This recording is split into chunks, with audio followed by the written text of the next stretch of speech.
أعوذ بالله من الشيطان الرجيم. پناہ مانگتا ہوں میں اللہ کی شیطان مردود سے۔ بسم الله الرحمن الرحيم. شروع اللہ کا نام لے کر جو بڑا مہربان نہایت رحم والا ہے۔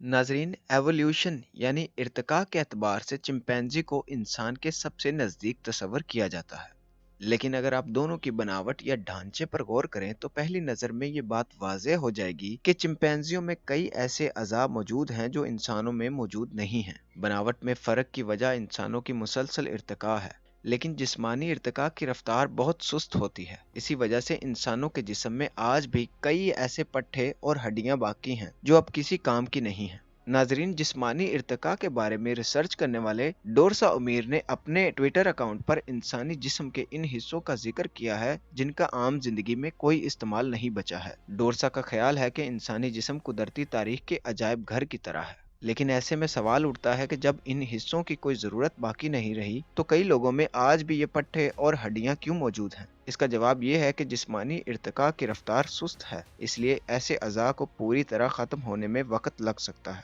ناظرین، کچھ معاملوں میں یہ اعضاء اپنے لیے نئے مقاصد حاصل کر لیتے ہیں اور اس عمل کو ایکسیپٹیشن کہا جاتا ہے۔ ایک انٹرویو میں ڈورسا کا کہنا تھا کہ آپ شاید یہ سوچ رہے ہوں گے کہ ہمیں کیسے پتا کہ انسان کے جسم میں ان حصوں کا کیا کام تھا۔ اس کا جواب یہ ہے کہ ہم اس بارے میں صرف اندازہ ہی لگا سکتے ہیں۔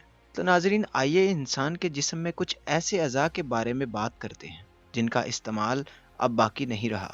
ایسے اعضاء میں نمبر 1 پر ہیں درخت پر چڑھنے میں مدد کرنے والے پٹھے۔ ناظرین، انسانی کلائی میں موجود اس حصے کو سمجھنے کے لیے آپ کو صرف ایک کام کرنا ہے۔ ایک فلیٹ یعنی چپٹی سطح پر اپنا ہاتھ رکھیے، اس کے بعد اپنے انگوٹھے سے اپنی سب سے چھوٹی انگلی کو چھونے کی کوشش کیجیے۔ کیا آپ کو اپنی کلائی پر 2 پٹھے جیسا کہ تصویر میں دکھایا گیا ہے نظر آ رہے ہیں؟ اگر اپنی کلائی پر آپ کو یہ پٹھے نہیں دکھائی دیے تو پریشانی کی کوئی بات نہیں ہے، کیونکہ 18% انسانوں میں یہ پٹھے موجود نہیں ہوتے اور اس کا تعلق کسی چیز کی کمی سے بھی نہیں ہے۔ ٹھیک ایسے ہی پٹھے اورنگ اوٹان جیسے جانوروں میں بھی پائے جاتے ہیں۔ ڈورسا نے بتایا کہ اس سے اس بات کے اشارے ملتے ہیں کہ یہ پٹھے انسانوں کو پیڑوں پر چڑھنے میں مدد کرتے تھے، لیکن آج کل ڈاکٹروں کی نظر اس پٹھے پر ہوتی ہے کیونکہ ریکنسٹرکٹیو سرجری کے وقت وہ اس پٹھے کا استعمال کر سکتے ہیں۔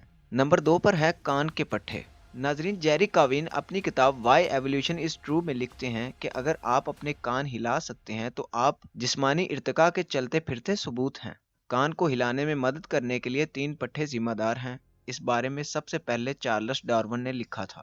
ڈارون نے اسے ٹیوبرکل نام دیا تھا۔ ڈورسا کہتے ہیں کہ حالانکہ اس بارے میں بحث جاری ہے کہ ان پٹھوں کو انسان کی جسمانی ارتقاء میں بیکار بچا ہوا سامان کہا جا سکتا ہے یا نہیں۔ کاوین نے بتایا کہ بلی اور گھوڑے جیسے جانوروں میں یہ پٹھے آج بھی کان ہلانے کے کام آتے ہیں۔ ایسا کرنے سے انہیں دوسری آوازوں کو سمجھنے میں مدد ملتی ہے۔ تیسرے نمبر پر ہے ٹیل بون یا دم کی ہڈی۔ ڈورسا نے بتایا کہ ٹیل بون ہماری کھوئی ہوئی دم کی یاد دلاتی ہے۔ درختوں پر چڑھتے وقت یہ توازن بنانے میں مددگار ثابت ہوتی تھی۔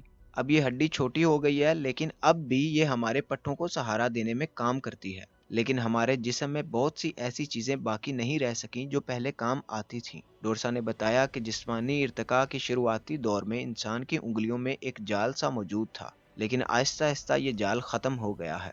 ناظرین، چوتھے نمبر پر ہے آنکھ میں تیسری پلک۔ کیا آپ نے کبھی انسانی آنکھ میں گلابی رنگ کے پٹھے دیکھے ہیں؟ اسے نیکٹیٹنگ میمبرین یا تیسری پلک کہا جاتا ہے۔ ڈورسا کہتے ہیں کہ تیسری پلک کا کام عمودی طرح سے جھپکنا تھا، لیکن یہ اب کسی کام کی نہیں ہے۔ بلیوں سے لے کر چڑیوں اور دوسری متعدد جانوروں میں آپ اس حصے کو کام کرتا دیکھ سکتے ہیں۔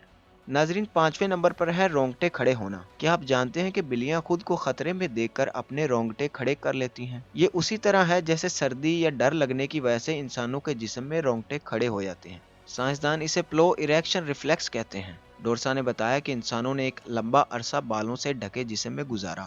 پلو اریکشن ریفلیکس ایک بے حد قدیمی طریقہ ہے جس کی مدد سے جانور اپنے اصل سائز سے بڑے دکھائی دیتے ہیں۔ اس کے علاوہ سردی میں انہی بالوں کی مدد سے جسم میں گرمی رکی رہتی ہے۔ نمبر 6 پر ہے نئے پیدا ہونے والے بچوں کا بڑوں کے ہاتھوں کو پکڑنا۔ ناظرین، آپ نے دیکھا ہوگا کہ اگر آپ اپنا ہاتھ کسی نئے پیدا ہونے والے بچے کی طرف بڑھائیں تو وہ اپنی انگلی سے آپ کی انگلی پکڑ لیتا ہے۔ نئے پیدا ہونے والے بچوں میں اس علامت کو گراسپنگ ریفلیکس کہتے ہیں۔ ایسا مانا جاتا ہے کہ اس علامت کا اصل مقصد یہی تھا۔ اسی طرح اپینڈکس بھی انسانی جسم کا ایک ایسا ہی حصہ ہے جو اب کام نہیں کرتا، لیکن شاید یہ ہمارے آباء و اجداد کو کھانا ہضم کرنے میں مدد کرتا ہوگا۔ تو ناظرین، آج کی اس ویڈیو میں آپ نے جانا کہ انسان کے ایسے کون سے اعضاء ہیں جو ارتقائی عمل کی وجہ سے استعمال میں نہیں رہے۔ اگر آپ اس طرح کی اور بھی معلوماتی ویڈیوز دیکھنا چاہتے ہیں تو ہمارا چینل سبسکرائب کر لیجئے تاکہ ہر آنے والی ویڈیو آپ کو ملتی رہے۔